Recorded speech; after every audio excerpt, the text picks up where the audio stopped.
you might be asking, why did I buy a 1999 Crown Victoria? Well, ultimately it was a good deal, and it was a car that I've always wanted to own. I think they look cool. They're obviously pretty popular for police vehicles and taxis, and so they made millions and millions of these cars, which is why parts are super cheap, and you can actually find them at a good deal in decent running shape. I paid $2,400 for this car. I put $1,000 into it, putting in a new battery, some hoses, some belts, and fixing a power steering leak. And aside from that, it could use some new shocks, but I don't really care if the shocks are a little tired, they still work well.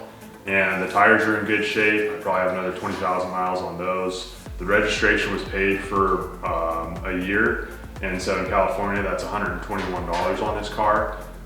So overall, I've got $3,400 into a car that runs and drives really well. It's got a new battery, like I said, so it starts up every time. All the parts are really easy to access because the engine bay is so large on this car.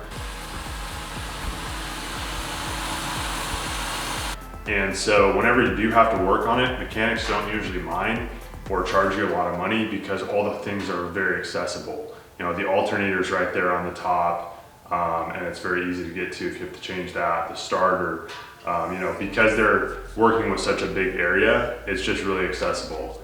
One of the other things I like about this car is that I feel very safe in it. It is large, it has a good presence on the road, but it's also just solid. It's all metal, you know. When you shut the door, it's really, really solid sounding. And it's not like a lot of the modern cars that are just made of a lot of plastics and rubbers. And obviously because of that, it is heavy. It drives like a heavy car. I personally like that when I'm driving a vehicle. I appreciate the weight, even though it does, you know, kill your mileage a little bit. But I just like the feel on the road. The driving experience is really good. It's very, very comfortable. And that's actually my wife's favorite feature of the car, is that this car is really comfortable to ride in.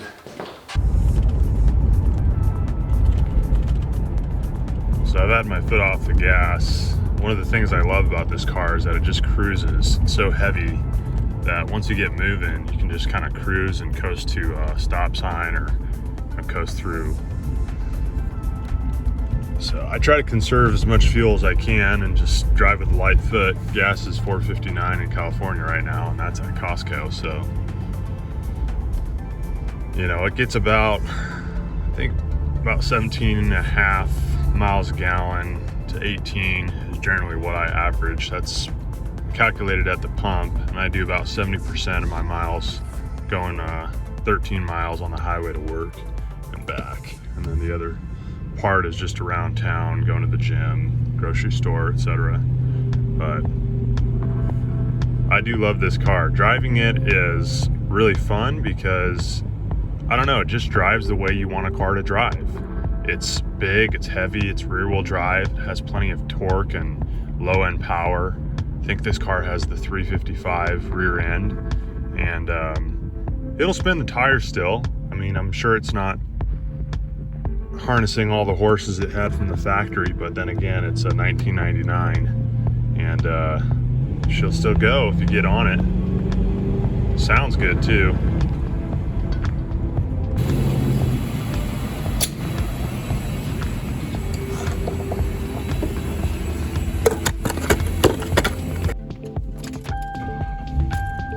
So we got 187.9 miles. There's that.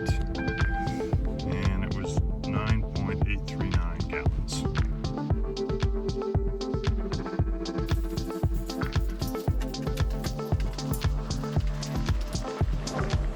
"207 inches long is my measurement. So it does fit in a standard size garage, at least. I don't know if this is I think it's a standard size garage. I got about 10 to 11 inches up here, and then I've got, you know, probably 15, and then I can walk behind it. Get a little shot of the interior.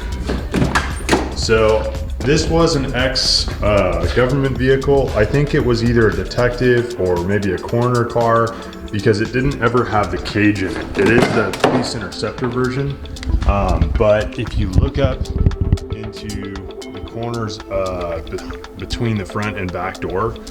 On an actual cop car or cruiser, it would have like an area where the cage was, and this headliner is in really good condition, and it had the full seats in the back. So the police cruisers that they use for, you know, driving around for duty, they, generally speaking, were not, they had different parts. And so I know, you know, like I said, it is a P71, so it is the Police Interceptor. I believe 99 was the first year they came up with that. And that means that it had the heavier duty suspension, it has a heavier duty alternator, and a few different tweaks.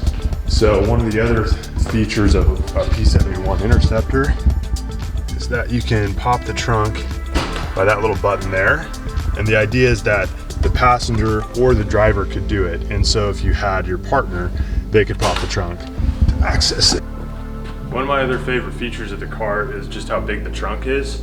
You can fit a lot of stuff in here.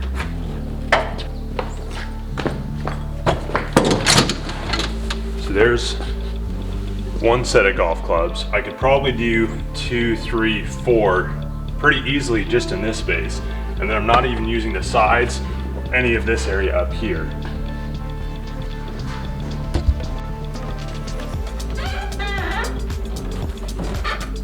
I can fit in here pretty easily. In fact, if I wanted, I could probably take a little nap.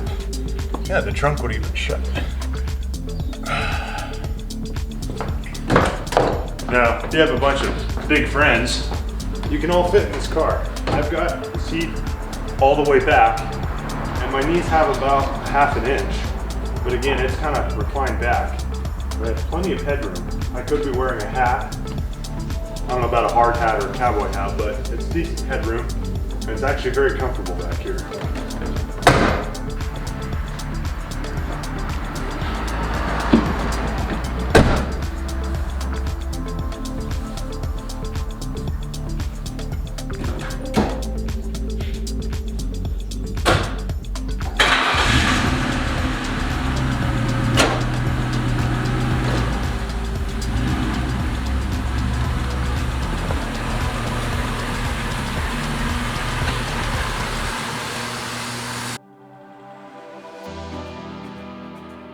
At the end of the day, I asked myself, am I happy with this car?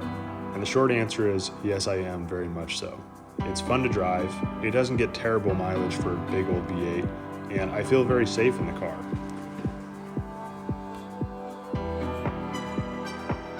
And when I look online, a car's around $3,400, I'm just not very pleased with what the other options are.